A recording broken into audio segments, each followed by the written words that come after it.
कि जे मेरा income tax बनेगा तद ही मैं रिटर्न फाइल करांगा, ये सही है कि ये गलत है?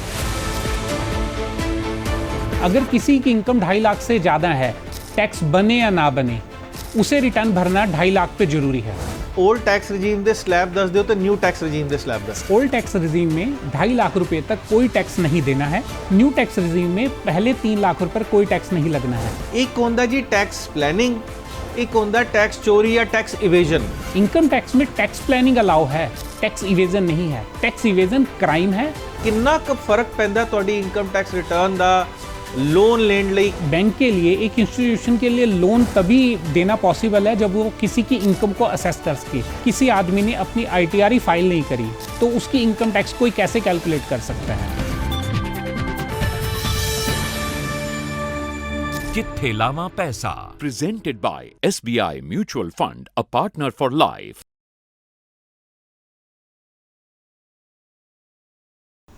स्वागत है PTC न्यूज़ ਦੇ ਸਾਰੇ ਦਰਸ਼ਕਾਂ ਦਾ। ਮੇਰਾ ਨਾਮ ਭਵਮੀ ਟਾਈਗਰ ਚੰਡੋਕ ਹੈ ਔਰ ਅਸੀਂ ਆਪਣੀ ਖਾਸ ਪੇਸ਼ਕਸ਼ ਲੈ ਕੇ ਆਏ ਹਾਂ SBI ਮਿਊਚੁਅਲ ਫੰਡ ਪ੍ਰੈਜ਼ੈਂਟਸ ਕਿੱਥੇ ਲਾਵਾਂ ਪੈਸਾ। ਤੁਹਾਡੇ ਕਾਫੀ ਟਾਈਮ ਤੋਂ ਸਾਨੂੰ ਇਹ ਕੁਐਸਚਨਸ ਆ ਰਹੀ ਸੀ, ਕੁਐਰੀ ਆ ਰਹੀ ਸੀ ਕਿ ਇਨਕਮ ਟੈਕਸ ਰਿਟਰਨਸ ਦਾ ਸੀਜ਼ਨ ਚੱਲ ਰਿਹਾ ਹੈ, ਇਹਦੇ ਉੱਤੇ ਸ਼ੋਅ ਕਰੋ ਔਰ ਸਾਨੂੰ ਕਲੈਰਿਟੀ ਦਿਓ। ਔਰ ਜਿਹੜੀ 31 ਜੁਲਾਈ ਦੀ ਡੇਟ ਸੀ ਪਰਸਨਲ ਇਨਕਮ ਟੈਕਸ ਦੀ ਉਹ ਵੀ ਐਕਸਟੈਂਡ ਹੋ ਕੇ 15 ਸਤੰਬਰ ਹੋ ਗਈ ਹੈ ਤੇ ਅਸੀਂ ਬੜਾ ਐਪਰੋਪਰੀਏਟ ਟਾਈਮ ਸਮਝਿਆ कि अज असी इनकम टैक्स बारे गल करिए।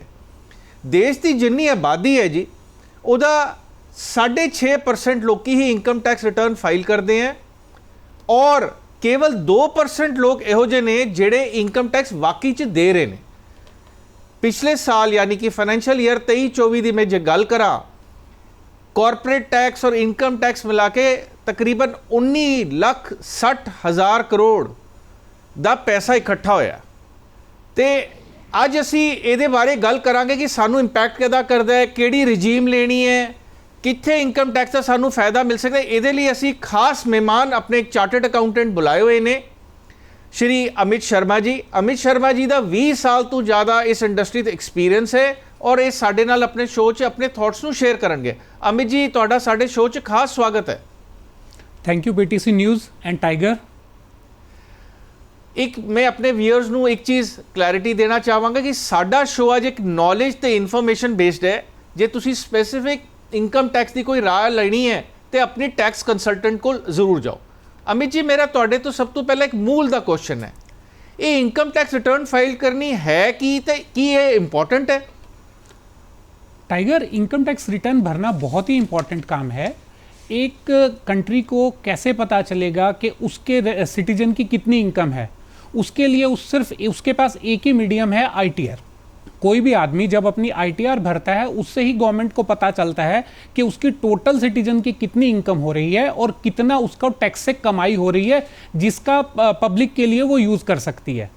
इंडिया के अंदर जिस आदमी की भी ITR 2.5 लाख रुपए से ज़्यादा है उस आदमी को इनकम टैक्स रिटर्न भरना मैंडेटरी है। अगर वो सीनियर सिटीजन है तो उसे 3 लाख से ज़्यादा इनकम पे ITR भरनी है और सुपर सीनियर सिटीजन यानी 80 साल से ज़्यादा एज होने पर ITR के लिए उसकी इनकम 5 लाख से ज़्यादा होनी चाहिए। अच्छा, एक अमित जी छोटी जी धारणा बहुत सारे लोगों च ये है कि जे मेरा इनकम टैक्स बनेगा तद ही मैं रिटर्न फाइल करांगा, ये सही है कि ये गलत है?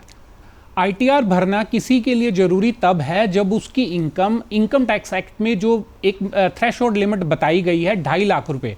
अगर किसी की इनकम 2.5 लाख से ज़्यादा है, टैक्स बने या ना बने, उसे रिटर्न भरना 2.5 लाख पे ज़रूरी है।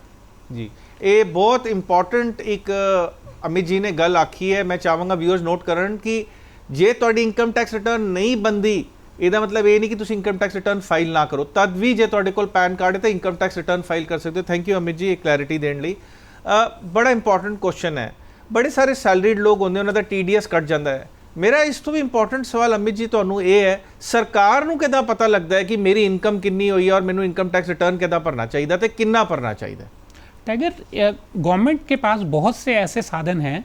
जैसे एक एम्प्लॉयर जब किसी पर्सन को सैलरी देता है तो उसकी जो TDS वो काटता है, वो अपनी तरफ से वो TDS की रिटर्न फाइल करता है। जो भी बैंक से इंटरेस्ट आता है किसी भी पर्सन को तो बैंक भी उस पर TDS काट के रिटर्न फाइल करता है। और एक जो मैक्सिमम आदमी नहीं जानते कि एक इंडिया के अंदर एक AIR एनुअल इंफॉर्मेशन रिटर्न का एक सिस्टम है कि हर वो जो भी कोई भी लार्ज अमाउंट की ट्रांजैक्शन होती हैं, जैसे कोई प्रॉपर्टी बाय करी, 10 लाख से ज़्यादा के म्यूचुअल फंड बाय करे, या किसी आदमी ने क्रेडिट कार्ड की पेमेंट कैश में की, या सेविंग अकाउंट में 10 लाख से ज़्यादा जमा किए, तो उसमें बैंक, तहसीलदार, पोस्ट ऑफिस या RBI की तरफ से एक रिटर्न फाइल करी जाती है जिसमें उसकी लार्ज ट्रांजैक्शन की डिटेल इनकम टैक्स के पास चली जाती है। और डिफरेंट डिपार्टमेंट भी, जैसे पोस्ट ऑफिस, वहाँ से भी इंफॉर्मेशन शेयर होती है जिससे गवर्नमेंट को नॉलेज होती है। जैसे जनरल पब्लिक को ये चीज़ नहीं पता होती कि उसकी इनकम का गवर्नमेंट को कैसे पता होगा, लेकिन आज की डेट में AI के टाइम में गवर्नमेंट के पास हर वो इंफॉर्मेशन है जिससे उसे पता चलता है कि किसी की ITR कितनी है और कितना TDS कटा हुआ है। ਜੀ, ਔਰ ਜਿਹੜੇ ਸਾਰੇ ਸਾਡੇ ਸੈਲਰੀਡ ਭਰਾ ਨੇ ਜਾਂ ਭੈਣਾਂ ਨੇ ਉਹਨਾਂ ਨੂੰ ਪਤਾ ਹੀ ਹੋਣਾ ਹੈ ਕਿ ਕੰਪਨੀ ਉਹਨਾਂ ਨੂੰ ਸਾਲ ਦੇ ਆਖਿਰ ਦੇ ਵਿੱਚ ਇੱਕ ਫਾਰਮ 16 ਇਸ਼ੂ ਕਰਕੇ ਦਿੰਦੀ ਹੈ। ਇਹਦੇ ਨਾਲ ਹੀ ਅਮਿਤ ਜੀ, ਮੈਂ ਇੱਕ ਛੋਟਾ ਜਿਹਾ ਤੁਹਾਡੇ ਤੋਂ ਸਵਾਲ ਹੈ ਕਿ 26 AS ਜਿਹਦੇ ਅੰਦਰ TDS ਰਿਡਕਸ਼ਨ ਹੁੰਦਾ ਹੈ, ਇਹ ਰਿਪੋर्ट ਕੀ ਹੈ ਤੇ ਨਾਲ ਹੀ ਤੁਸੀਂ ਜੇ AIS ਬਾਰੇ ਰਿਪੋर्ट ਬਾਰੇ भी ਦੱਸ ਦਿਓ। सर देखिए, आज की डेट में इनकम टैक्स बहुत एडवांस हो चुका है। इनकम टैक्स के पास अगर हर असेसी अपना इनकम टैक्स पे अपना लॉगिन ID डालता है और अपना अकाउंट चेक करता है, तो वहाँ पर उसे दो स्टेटमेंट रिफ्लेक्ट होती हैं, AIS और TIS। AIS मतलब एनुअल इंफॉर्मेशन स्टेटमेंट और टैक्स इंफॉर्मेशन स्टेटमेंट, जिसमें उस किसी भी असेसी की जितनी भी जहाँ जहाँ उसका TDS कटा है और जहाँ जहाँ से उसे इनकम आई है, दोनों की इंफॉर्मेशन उसको वहाँ पर अवेलेबल होती है। और हर असेसी को चाहिए कि वो अपनी उन रिटर्न को कंपाइल करे और उसके बेस पर ही ITR फाइल करे, क्योंकि गवर्नमेंट आपकी इंफॉर्मेशन इस स्टेटमेंट के बेस पे हर जगह पे जानती है। ਸੋ ਤੁਹਾਡਾ ਕਹਿਣ ਦਾ ਮਤਲਬ ਇਹ ਕਿ ਸਰਕਾਰ ਨੂੰ ਹਰ ਐਂਗਲ ਨਾਲ ਪਤਾ ਕਿ ਤੁਹਾਡੀ ਕਿੱਥੇ ਕਿੰਨੀ ਇਨਕਮ ਹੋ ਰਹੀ ਹੈ ਔਰ ਤੁਹਾਨੂੰ ਕਿੰਨਾ ਐਲੀਜੀਬਲ ਟੈਕਸ ਪੈਂਦਾ ਹੈ। ਬਿਲਕੁਲ ਜੀ, ਬਿਲਕੁਲ। ਅਮਿਤ ਜੀ, ਇੱਕ ਸਵਾਲ 2-3 ਸਾਲਾਂ ਤੋਂ ਸ਼ੁਰੂ ਹੋਇਆ ਹੈ ਜਦ ਸਾਡੇ ਫਾਈਨੈਂਸ ਮਿਨਿਸਟਰ ਨੇ ਇੱਕ ਨਿਊ ਰਜੀਮ ਦੀ ਗੱਲ ਕੀਤੀ ਸੀ ਜਿਹੜੀ 올ਡ ਰਜੀਮ ਨਾਲ ਵੱਖਰੀ ਹੈ, ਦੋਨਾਂ ਦੇ ਸਲੈਬਸ ਵੱਖਰੇ। ਤੁਸੀਂ ਥੋੜਾ ਜਿਹਾ ਚਾਨਣਾ ਪਾਓਗੇ ਇਹ ਦੋਨਾਂ 'ਚ ਫਰਕ ਕੀ ਹੈ? टाइगर, जो दोनों रजीम हैं, देखिए गवर्नमेंट चाहती है कि टैक्स में कुछ चेंजेस आएँ। तो जो पुरानी टैक्स रजीम थी उसमें जो टैक्स के रेट थे वो काफ़ी ज़्यादा थे, गवर्नमेंट उसे कम कर सकती थी। डिफरेंट प्रोविज़न है, उन सबको ध्यान में रखते हुए उन्होंने धीरे धीरे नए टैक्स कानून की तरफ इंडियन लोगों को लेके जा रही है। और जो पहले टैक्स रेट ओल्ड टैक्स रजीम में जो बहुत ज़्यादा थे वो थे, उनको न्यू रजीम में कम किया गया है और हर असेसी को न्यू रजीम में जाने का ही फ़ायदा हो रहा है। जैसे करंट ईयर में 2025-26 में असेसमेंट ईयर में जो अब न्यू रजीम में टैक्स की लिमिट को 12 लाख कर दिया है कि अगर एक असेसी का 12 लाख रुपए तक इनकम है तो उसको एक रुपये भी टैक्स नहीं देना पड़ेगा। तो इसलिए गवर्नमेंट चाह रही है कि टैक्स में जितने भी सुधार किए जाएं और हर असेसी न्यू रजीम को ऑप्ट करता चला जाए। जी, ਇਹਦੇ ਵਿੱਚ ਮੈਂ ਆਪਣੇ ਸ਼ਰੋਤਾ ਨੂੰ ਦੱਸਣਾ ਚਾਹਾਂਗਾ ਜਿਹੜਾ ਅਮਿਤ ਜੀ ਨੇ 12 ਲੱਖ ਕਿਹਾ ਉਹ ਇਸ ਫਾਈਨੈਂਸ਼ੀਅਲ ਈਅਰ ਯਾਨੀ ਕਿ 25-26 ਲਈ ਹੈ, ਜਿਹਦੀ ਇਨਕਮ ਟੈਕਸ ਅਸੀਂ ਨੈਕਸਟ ਈਅਰ ਫਾਈਲ ਕਰਾਂਗੇ। ਸੋ ਅਮਿਤ ਜੀ, ਇਹ ਮੇਰਾ ਕਹਿਣਾ ਸਹੀ ਹੈ, ਜਿਹੜੀ ਨਿਊ ਟੈਕਸ ਰਜੀਮ ਹੈ ਉਹਦੇ ਅੰਦਰ ਕੰਪਲਿਕੇਸ਼ਨਸ ਨਾ ਦੇ ਬਰਾਬਰ ਹੈ, ਜਿਹੜੀਆਂ ਸੈਕਸ਼ਨ ਡਿਡਕਸ਼ਨ ਸਾਰੀਆਂ ਖਤਮ ਕਰ ਦਿੱਤੀਆਂ ਗਈਆਂ ਕਿ ਤੁਸੀਂ ਆਪਣੀ ਟੋਟਲ ਇਨਕਮ ਲਿਆਓ ਤੇ ਉਹਦੇ ਅੰਦਰ सिंपल कैलकुलेशन टैक्स करो। ये मेरा सोचना ठीक है? बिल्कुल ठीक टाइगर। जो अभी प्रेजेंटली इनकम टैक्स में अभी ओल्ड रजीम या न्यू रजीम में जो भी रिटर्न फाइल हो रही हैं सारी की सारी डिडक्शंस ओल्ड रजीम में मिलती थी, नई रजीम में इनको ख़त्म कर दिया, बिल्कुल टैक्स को सिंप्लीफाइड कर दिया कि एक नॉर्मल आदमी भी अपनी ITR फाइल कर सकता है। पहले सैलरी में कुछ डिडक्शन मिलती थी, ATC की डिफरेंट डिडक्शन मिलती थी, तो एक असेसी नॉर्मली कैलकुलेट नहीं कर सकता था। आज की डेट में आप एक चीज़ समझिए कि अगर इंडिया में 7% लोग अपनी ITR फाइल कर रहे हैं तो वो न्यू रजीम में उनको जिसकी भी इनकम 7 लाख से कम है उसे कुछ भी नहीं देखना, उसको रिटर्न भरते हुए वो सिंपली अपनी रिटर्न भर सकता है। तो इतना सिंप्लीफाइड हो चुका है न्यू रजीम में, तो उसके लिए बिल्कुल ईजी हो चुका है। जी, छोटा ਜਿਹਾ ਇੱਕ ਇਹਦੇ ਨਾਲ ਸਵਾਲ ਹੈ ਕਿ ओल्ड टैक्स रजीम ਦੇ स्लैब दस ਦਿਓ ਤੇ न्यू टैक्स रजीम ਦੇ स्लैब दस। ओल्ड टैक्स रजीम में 2.5 लाख रुपए तक कोई टैक्स नहीं देना है, 2.5 लाख से 5 लाख रुपए तक की इनकम पर 5% से टैक्स लगता है, 5 लाख से 10 लाख रुपए तक की इनकम पर 20% टैक्स लगता है, और जिस भी आदमी की इनकम 10 लाख रुपए से ज़्यादा है उसका टैक्स रेट 30% लगेगा ओल्ड टैक्स रजीम में।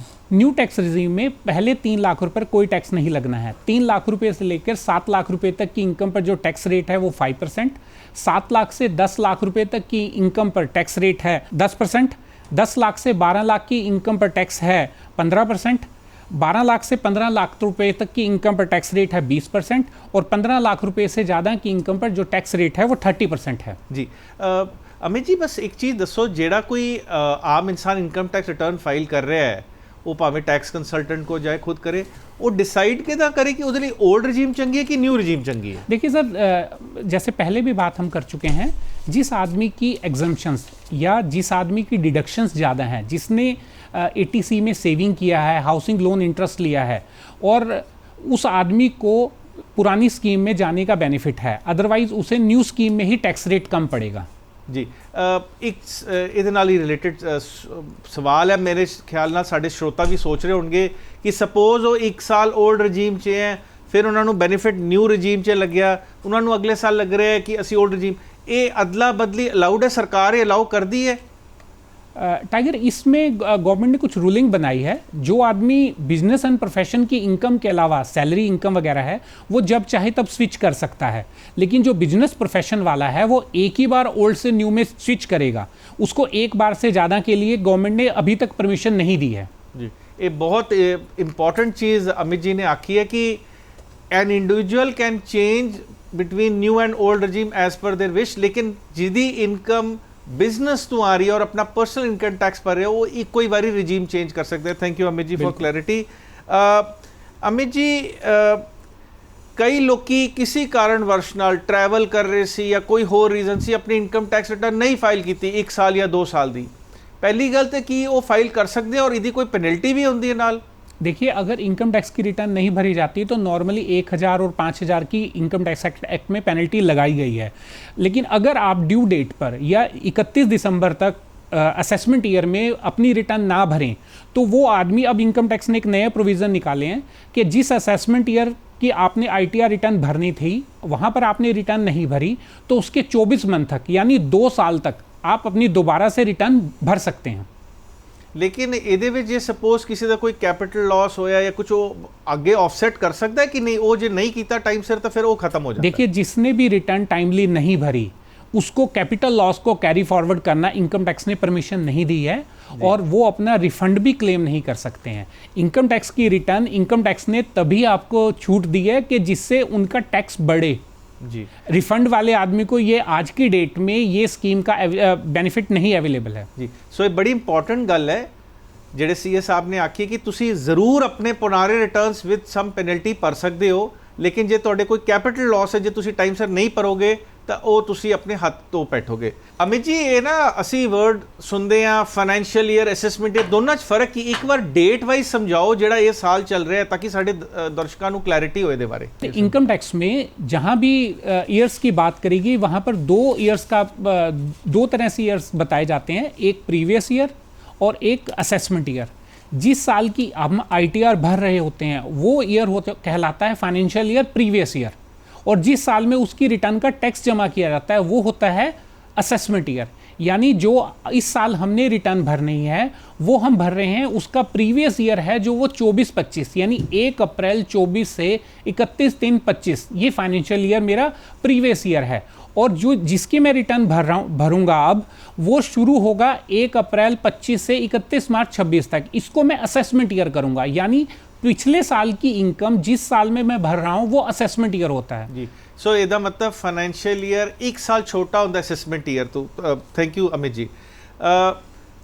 ਸਾਡੇ ਲੋਕਾਂ ਨੂੰ ਇੱਕ ਹੋਰ ਚੀਜ਼ ਦੀ ਬਹੁਤ ਆਸ ਹੈ ਕਿ ਅਸੀਂ ਸਮਝੇ ਕਿ ਸਾਡੀ ਇਨਕਮ ਕਿੱਦਾਂ ਹੋ ਸਕਦੀ, ਬਈ ਰੈਂਟਲ ਇਨਕਮ ਕੀ ਹੈ, ਬਿਜ਼ਨਸ ਇਨਕਮ ਕੀ ਹੈ, ਸ਼ੇਅਰਾਂ ਤੋਂ ਆ ਗਈ, ਤਨਖਾਹ ਤੋਂ ਆ ਗਈ, ਇਸ सोर्सेज ऑफ इनकम कितना इनकम टैक्स क्लासीफाई करता है Amit ji? Tiger, income tax act में जो ये इनकम के सोर्स हैं इनको 5 हिस्सों में बांटा गया है।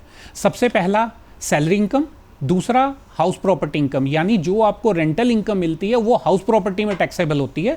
तीसरा जो सोर्स इनकम टैक्स में मानते हैं वो होता है बिजनेस एंड प्रोफेशन का, कि जो भी आदमी किसी भी बिजनेस के लिए बिजनेस से इनकम कमाए या प्रोफेशन से इनकम कमाए। फोर्थ कैपिटल गेन, यानी किसी भी एसेट के खरीदने बेचने में होने वाला जो मुनाफा है वो उसको कैपिटल गेन में टैक्सेबल होगा। इसके अलावा जितनी भी इनकम बच जाती हैं जैसे डिविडेंड, इंटरेस्ट, कोई भी सबलेटिंग की इनकम या कोई भी सट्टे से इनकम, किसी भी तरह की जो भी इनकम पहले 4 सोर्सेज में नहीं आती, वो इनकम फ्रॉम अदर सोर्सेज यानी 5वें सोर्स में टैक्सेबल होती है। हम जो अपनी ITR फाइल करते हैं वो इन्हीं 5 सोर्सेज में अपनी इनकम को दिखाकर उस पर टैक्स जमा कराते हैं। ਸੋ ਜਿਹੜੀ ਅਮਿਤ ਜੀ ਨੇ ਗੱਲ ਕਹੀ, ਤੁਹਾਡੀ ਇਨਕਮ ਟੈਕਸ ਵੀ ਦੋ ਹਿੱਸਿਆਂ 'ਚ ਹੁੰਦੀ, ਇੱਕ ਹੁੰਦਾ ਇਨਕਮ ਟੈਕਸ ਰਿਟਰਨ, ਇੱਕ ਹੁੰਦਾ ਕੰਪਿਊਟੇਸ਼ਨ। ਜੀ ਮੇਰੀ ਤੁਹਾਨੂੰ ਰਿਕੁਐਸਟ ਹੈ ਕਿ ਤੁਸੀਂ ਆਪਣੀ ਇਨਕਮ ਟੈਕਸ ਕੰਸਲਟੈਂਟ ਗੱਲ ਕਰੋ ਔਰ ਆਪਣੀ ਕੰਪਿਊਟੇਸ਼ਨ ਨੂੰ ਧਿਆਨ ਨਾਲ ਪੜੋ, ਤੁਹਾਨੂੰ ਇਹ ਐਸਪੈਕਟਸ ਦੇ ਬਾਰੇ ਜਿਹੜੇ ਅਮਿਤ ਜੀ ਨੇ ਕਿਹਾ ਕਾਫੀ ਕਲੈਰਿਟੀ ਹੋਏਗੀ। ਅਮਿਤ ਜੀ, ਅਮੂਮਨ ਪਰਸਨਲ ਇਨਕਮ ਟੈਕਸ ਦੀ ਡੇਟ ਜਿਹੜੀ ਹੁੰਦੀ ਹੈ ਉਹ ਹਰ ਸਾਲ 31 ਜੁਲਾਈ ਦੀ ਹੁੰਦੀ ਹੈ। ਇਸ ਵਾਰੀ ਉਹ ਸੁਣਿਆ ਗਿਆ ਕਿ ਡੇਟ ਐਕਸਟੈਂਡ ਕਰ ਦਿੱਤੀ ਗਈ, ਤਾਂ ਡੇਟ ਕਿਹੜੀ ਹੈ, ਤਾਂ ਕਿਉਂ ਐਕਸਟੈਂਡ ਕੀਤੀ गई है? सर देखिए, इस बार इनकम टैक्स जो गवर्नमेंट है वो इनकम टैक्स फॉर्म में कुछ रेलेवेंट चेंजेस करना चाह रही है। वो दिन पर दिन इस तरह से चेंजेस हो रहे हैं कि इनकम टैक्स डिपार्टमेंट को वो सारी इन्फॉर्मेशन असेसी से मिल सके। इस कारण से कुछ इस बार जो रिटर्न की डेट थी जो 31 जुलाई होती है इंडिविजुअल्स के लिए, उसको 15 सितंबर कर दिया गया है और ये अच्छा भी है। जी, सो सारे दर्शकों ਨੂੰ ਇਹ ਇੰਪੋਰਟੈਂਟ ਚੀਜ਼ ਹੈ ਕਿ 15 ਸਤੰਬਰ ਲਾਸਟ ਡੇਟ ਹੈ ਪਰਸਨਲ ਇਨਕਮ ਟੈਕਸ ਰਿਟਰਨ ਦੀ। ਇਹਨੂੰ ਪਲੀਜ਼ ਅੱਗੇ ਨਾ ਜਾਣ ਦਿਓ, ਨਹੀਂ ਤਾਂ ਸਰਕਾਰ ਫਿਰ ਪੈਨਲਟੀ ਵੀ ਲਗਾਉਂਦੀ ਹੈ। ਅਮਿਤ ਜੀ, ਇੱਕ ਥੋੜਾ ਜਿਹਾ ਸੈਂਸਿਟਿਵ ਟੌਪਿਕ ਤੇ ਮੈਂ ਗੱਲ ਕਰ ਰਿਹਾ। ਇੱਕ ਹੁੰਦਾ ਜੀ ਟੈਕਸ ਪਲੈਨਿੰਗ, ਇੱਕ ਹੁੰਦਾ ਟੈਕਸ ਚੋਰੀ ਜਾਂ ਟੈਕਸ ਇਵੇਜਨ। ਇਹ ਦੋਨਾਂ 'ਚ ਫਰਕ ਕੀ ਬੜੀ ਫਾਈਨ ਲਾਈਨ ਆਫ ਡਿਫਰੈਂਸ ਹੈ। ਤਾਂ ਬੰਦਾ ਕਹਿੰਦਾ ਇੰਸ਼ੋਰ ਕਰੇ ਕਿ ਉਹ ਚੋਰੀ ਦੇ ਹਿੱਸੇ ਨਹੀਂ ਜਾ ਰਹੇ, ਲੇਕਿਨ ਪ੍ਰੋਪਰ टैक्स प्लानिंग तो अपना टैक्स बचा सकता है।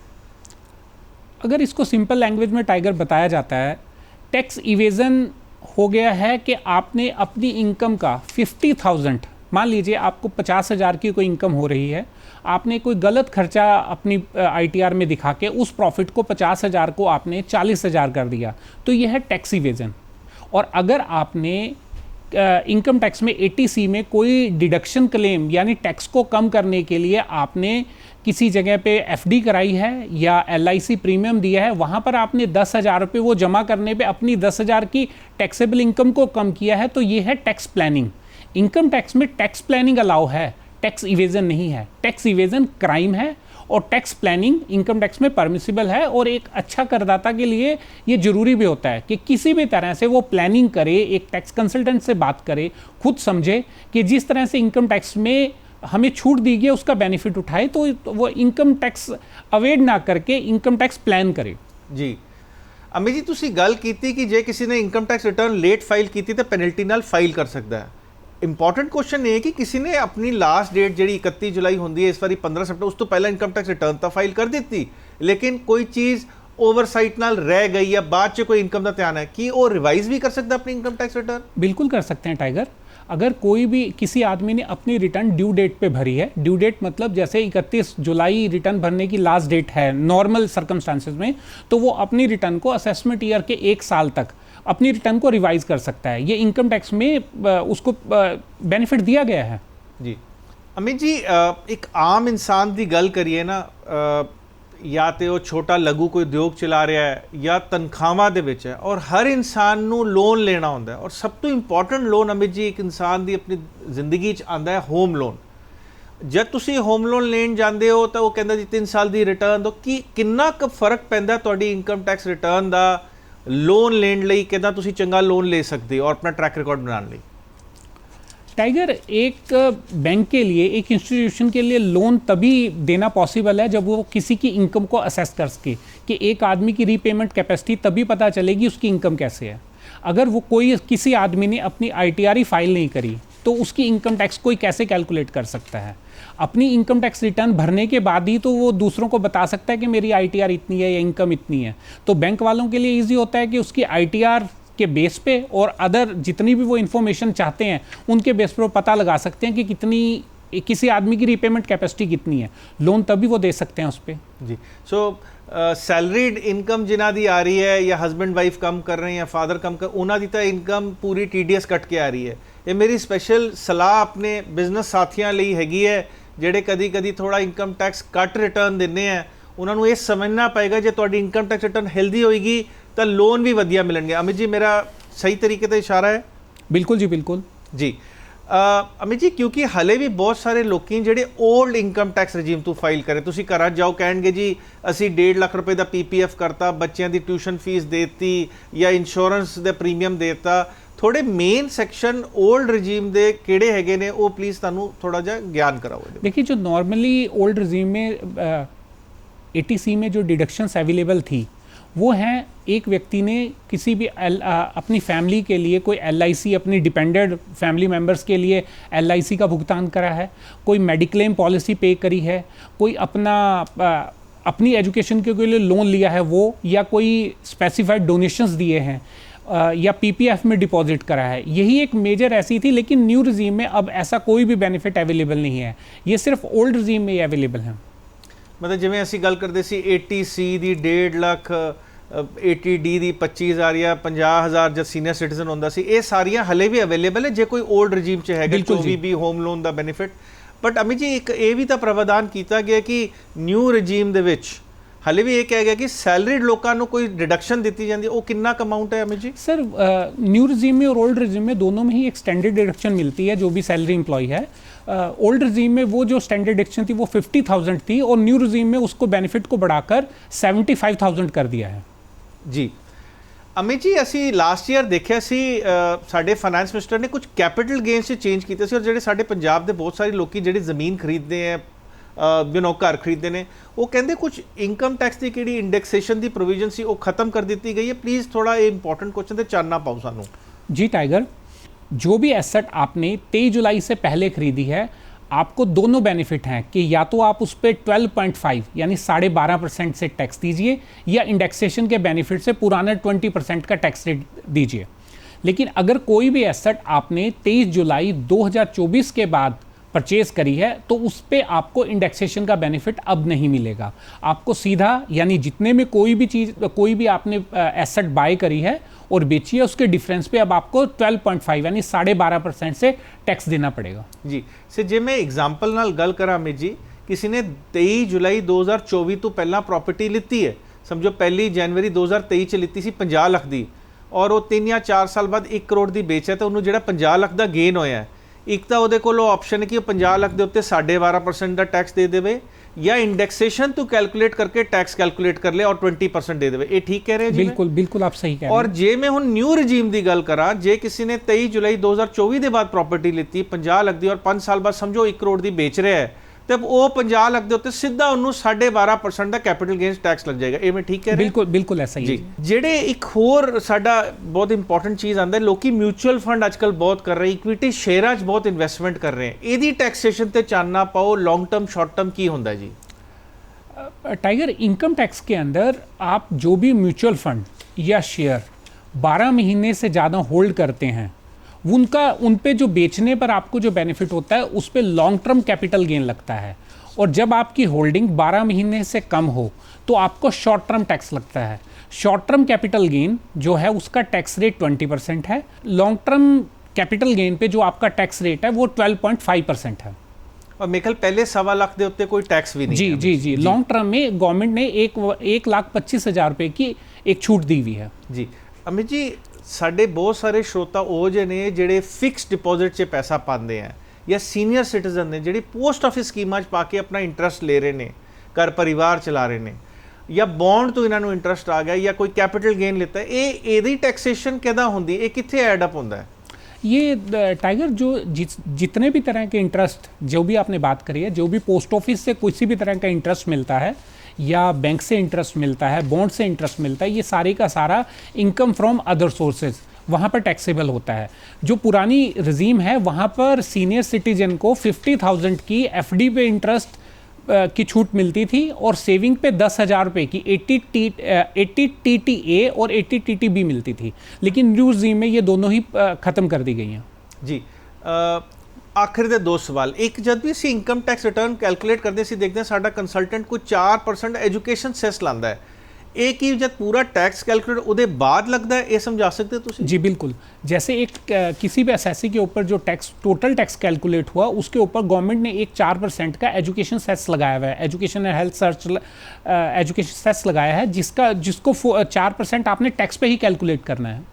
ਜੀ ਅਮਿਤ ਜੀ, ਆਖਰੀ ਸਵਾਲ, ਔਰ ਇਹ ਸਾਰੇ ਜਿਹੜੇ ਛੋਟੇ ਲਘੂ ਬਿਜ਼ਨਸ ਚਲਾ ਰਹੇ ਜਿਨ੍ਹਾਂ ਨੂੰ ਬੁੱਕਸ ਆਫ ਅਕਾਊਂਟ ਮੇਨਟੇਨ ਕਰਨੀ ਬੜੀ ਔਖੀ ਲੱਗਦੀ ਹੈ, ਉਹ ਕਹਿੰਦੇ ਜੀ ਕਿੱਥੇ ਅਸੀਂ ਇੰਗੇਜ ਕਰਾਂਗੇ, ਉਹਨਾਂ ਲਈ ਕੋਈ ਪ੍ਰਾਵਧਾਨ ਕੀਤਾ ਗਿਆ ਕਿ ਜਿਹੜੇ ਆਪਣਾ ਬਿਜ਼ਨਸ ਚਲਾ ਸਕਣ ਔਰ ਇਹ ਕੰਪਲਿਕੇਸ਼ਨ ਦੇ ਅੰਦਰ ਨਾ ਜਾ ਕੇ, ਲੇਕਿਨ ਜੋ ਜਾਇਜ਼ ਟੈਕਸ ਉਹ ਦੇ ਸਕਦੇ, ਜਿਹਨੂੰ ਅਸੀਂ ਪ੍ਰੀਜ਼ੰਪਟਿਵ ਇਨਕਮ ਜਾਂ ਇਹਦਾ ਕੁਝ ਕਹਿੰਦੇ, ਇਹਦਾ ਤਾਂ ਕੋਈ ਸਰਕਾਰ ਨੇ प्रोविजन ਕੀਤੀ है? बिल्कुल बिल्कुल टाइगर, एक इनकम टैक्स में एक प्रोविज़न है, जितने भी कोई छोटे बिजनेसमैन हैं, छोटे कारोबारी हैं, उनके लिए इनकम टैक्स में एक स्पेशल प्रोविज़न है। एक सेक्शन है 44 AD। वो सेक्शन छोटे बिजनेसमैनों को ये छूट देता है कि वो अपनी टोटल, अगर उनकी इनकम 2 करोड़ से कम है तो वो अपना 8% इनकम अगर कैश में रिसीव हो रहा है, अगर वो बैंक के थ्रू रिसीव कर रहे हैं तो 6%, यानी वो सीधा अपनी टोटल ग्रॉस रिसिप्ट का 8% या 6% इनकम डिक्लेयर कर सकता है। उसमें उन्हें बुक्स ऑफ अकाउंट मेंटेन करने की भी जरूरत नहीं है। जे अमित जी, मैं एक एग्जाम्पल दवा, समझो किसी का जी 1 करोड़ का टर्नओवर है और ये अज्यूम करके चलते हैं सारा पैसा जो बैंकों के राही आ रहा है, फिर उसकी इनकम कितनी कंसीडर की जाएगी इस केस दे विच? सीधा 6%, तो 6 लाख रुपया जी। और उस हिसाब नाल उन्होंने जेड़ा कोई इनकम टैक्स का जो स्लैब आएगा उस हिसाब नाल टैक्स देंगे। बिल्कुल जी। अगर 1 करोड़ की उसे ग्रॉस रिसिप्ट हो रही है और वो 6% के हिसाब से इनकम टैक्सेबल होता है, तो न्यू रिजीम में 7 लाख रुपए तक टैक्स ही नहीं है, उसको सिर्फ एक ITR फाइल करनी है। इससे बड़े बेनिफिट और क्या हो सकता है उनके लिए? जी अमित जी, तुसी साडे शो च आके इन्नियां कंपलैक्स चीज़ां नूं सिंपल तरीके नाल दस्सिया, आई एम श्योर साडे ऑडियंस नूं बड़ा फायदा होएगा। तुसी वेख्या होना है कि असी इनकम टैक्स नूं डरीए ना, इनकम टैक्स नूं एक बार समझ लईए, ਉਹਦੇ 'ਚ ਕਿਹੜਾ ਪ੍ਰੋਵੀਜ਼ਨ ਸਾਡੇ ਕੰਫਰਟ 'ਚ ਆਂਦਾ ਹੈ, ਕਿਹੜਾ ਅਸੀਂ ਕਰ ਸਕਦੇ। ਪਲੀਜ਼ ਇਹਦਾ ਇਹ ਹਊਆ ਨਹੀਂ ਹੈ। ਔਰ ਜਿਵੇਂ ਜਿਵੇਂ ਸਰਕਾਰ ਸਾਡੀ ਕੋਈ ਵੀ ਹੋਵੇ, ਉਹ ਹੌਲੇ ਹੌਲੇ ਕਰਕੇ ਇਹਨੂੰ ਨੂੰ ਸਿੰਪਲੀਫਾਈਡ ਬਣਾ ਰਹੀ ਹੈ। ਔਰ ਅਸੀਂ ਅਮੂਮਨ ਦੇਖਿਆ ਗਿਆ, ਸਾਡੇ ਲੋਕੀ ਕਈ ਵਾਰੀ ਕਹਿੰਦੇ ਜੀ ਅਸੀਂ 20% ਟੈਕਸ ਦਿੱਤਾ, 30%, ਸਾਡਾ ਦੇਸ਼ ਸਾਡੇ ਲਈ ਕਰਦਾ ਹੀ ਕੀ ਹੈ। ਵੈਲ, ਜਿਹੜੀਆਂ ਤੁਹਾਡੀਆਂ ਰੋਡਾਂ ਬਣ ਰਹੀਆਂ, ਤੁਹਾਡੇ ਸਕੂਲ ਬਣ ਰਹੇ, ਔਰ ਹੋਰ तमाम ਕਿੰਨੀਆਂ ਸਾਰੀ ਇਨਫਰਾਸਟ੍ਰਕਚਰ ਪ੍ਰੋਜੈਕਟ ਹੈ, ਇਹ ਇਸੇ ਪੈਸੇ ਤੋਂ ਨਿਕਲਦਾ ਹੈ। ਔਰ ਇੰਟਰਸਟਿੰਗ ਫੈਕਟ ਤੁਹਾਨੂੰ ਦੱਸਦਾ ਹਰ ਸ਼ੋਅ ਦੇ ਐਂਡ ਦੇ ਵਿੱਚ, ਸਭ ਤੋਂ ਜ਼ਿਆਦਾ ਪਰਸਨਲ ਇਨਕਮ ਟੈਕਸ ਇੱਕ ਦੇਸ਼ ਹੈਗਾ ਜੀ ਅਫਰੀਕਾ ਦੇ ਵਿੱਚ, ਆਈਵਰੀ ਕੋਸਟ, 60% ਦਾ ਇਨਕਮ ਟੈਕਸ ਦਿੱਤਾ ਜਾਂਦਾ। ਹੋਰ ਸੁਣੋ ਜੀ, ਫਿਨਲੈਂਡ ਦੇ ਵਿੱਚ 51% ਦਾ, ਔਰ ਜਰਮਨੀ ਦੇ ਅੰਦਰ ਵੀ 45% ਦਾ ਇਨਕਮ ਟੈਕਸ ਦਿੱਤਾ ਜਾਂਦਾ। ਸੋ ਸਾਡਾ ਟੈਕਸ ਲੋਕਾਂ ਨੂੰ ਲੱਗਦਾ ਵੱਧ ਹੈ, ਪਰ ਇੰਨਾ ਕੁ ਵੀ ਵੱਧ ਨਹੀਂ, ਸਾਡੇ ਤੋਂ ਅੱਗੇ ਵੀ ਬਹੁਤ ਹੈ। ਪਰ ਉਹ ਆਰਗੂਮੈਂਟ ਦਿੱਤੀ ਜਾ ਸਕਦੀ, ਉਹ ਡਿਵੈਲਪਡ ਕੰਟਰੀਜ਼ ਹੈ, ਬਟ ਅਮੂਮਨ ਡਿਵੈਲਪਿੰਗ ਕੰਟਰੀਜ਼ ਦਾ ਇਹਦੇ ਨੇੜੇ ਤੇੜੇ ਦਾ ਹੀ ਟੈਕਸ ਹੈ। ਔਰ ਹਰ ਸਰਕਾਰ ਇੱਕ ਕੋਸ਼ਿਸ਼ ਕਰੀ ਕਿ ਇਨਕਮ ਟੈਕਸ, GST, ਹੋਰ ਜਿਹੜੀ ਵੀ तमाम ਚੀਜ਼ਾਂ ਘਟਾਇਆ ਜਾਏ। ਤੁਸੀਂ ਅੱਜ ਸਾਡੇ ਸ਼ੋਅ 'ਚ ਵੇਖਿਆ, ਅਸੀਂ ਇੱਕ ਬਹੁਤ ਜ਼ਰੂਰੀ ਟੌਪਿਕ ਤੇ ਗੱਲ ਕੀਤੀ, ਪਰਸਨਲ ਇਨਕਮ ਟੈਕਸ। ਉਹਦੀ ਡੇਟ ਵੀ ਆ ਗਈ। ਇਹ ਤੁਸੀਂ ਐਪੀਸੋਡ बहुत देर लिए रखो, अपनी इनकम टैक्स कंसल्टेंट नाल जरूर अपनी जाके अपने डॉक्यूमेंट्स दिखाओ और उन्हां दी सलाह लो। देश दुनिया दी बाकी खबरां लई बने रहो PTC न्यूज़ नाल। म्यूचुअल फंड निवेश मार्केट जोखिमां दे अधीन है। स्कीमां संबंधित दस्तावेज़ां नूं ध्यान नाल पढ़ो।